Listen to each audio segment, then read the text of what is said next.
the deepening humanitarian crisis in Gaza catalyzing a shift in global consensus regarding Palestinian statehood? Of course. I mean, what Israel is doing and what the government of Netanyahu is doing by making starve a whole population. And now even Trump has said that it's not acceptable to see, and they cannot mask it again or conceal the fact that this starvation process is going on and it's visible. So there is a shift in the thinking of the people, because they cannot look away or change the way the facts are there. So now this will push a lot of governments to take further steps. We can see something important this today. The French diplomacy, the Quai d'Orsay, they have declared that the killings made, or these acts by these settlers in the West Bank, they have qualified them as act of terrorism. And this is the first time that G7 qualifies an act of this kind of as an act of terrorism. And this is a very important measure.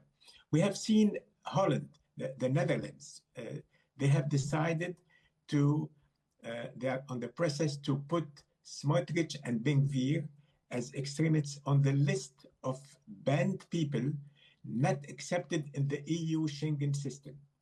And this is important. We have seen the UK, Canada, and the Netherlands made actions to freeze assets of these two persons again and others. So the things are going ahead, but it's true that it's slowly.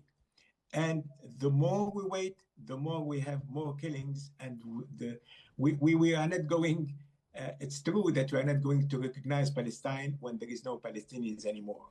And this is the horrible crime. So people are now pressing to have more leverage on Israel and the US. The US position will change, and it's changing. We can see how Trump has shifted his position on the Ukraine and the Ukrainian war, and he shifted several times.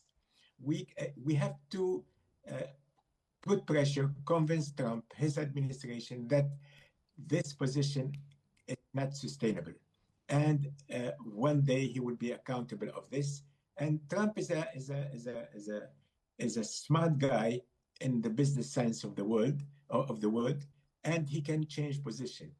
Things are not completely closed, but the pressure must go on. I'll leave you there and I'll come back again, Mr. Hisham. US President Donald Trump, in a meeting with UK Prime Minister Keir Starmer, claimed he could save many lives in Gaza, where severe hunger persists, sir.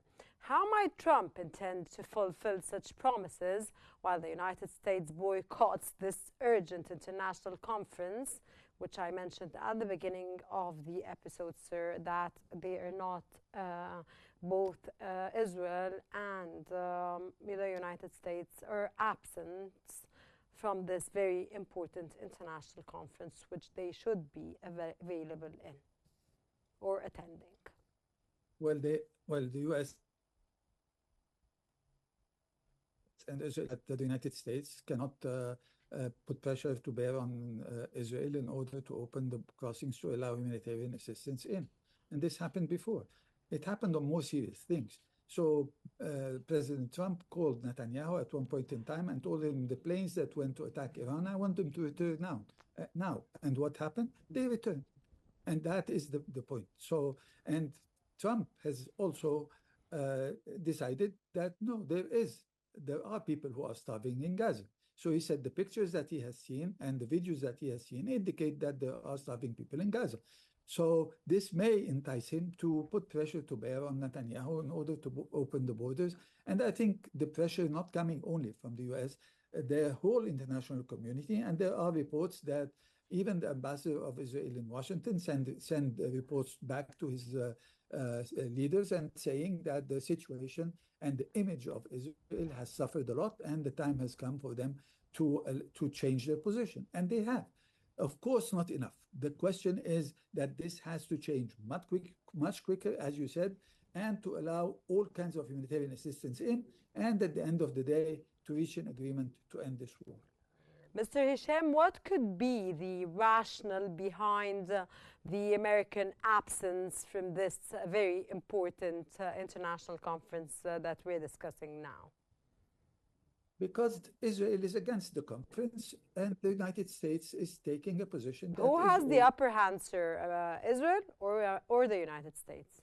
Well, it depends on the issue and the time and so on. But in many situations, the position of Israel is adopted by the US. One of them is the Gaza Humanitarian Foundation that is not supported by anybody in the world except the United States. A second is when the United States was negotiating with Iran, and then 2 days before one round of negotiations, Israel attacked Iran. And then following that, the United States decided to attack Iran as well, while negotiations were ongoing. So, you know, yes, the US is adopting positions that are supportive of of Israel 100%. And this is why they have been using the veto power 1 day in and 1 day out in relation to this war, by saying that this is not the right time, this is not the right formulation, this is whatever excuse they have. But when they want to end the war, as a matter of fact, when Trump, before assuming his responsibilities, when he came to office and said the war has to stop before I arrive to the White House, it did stop for a ceasefire.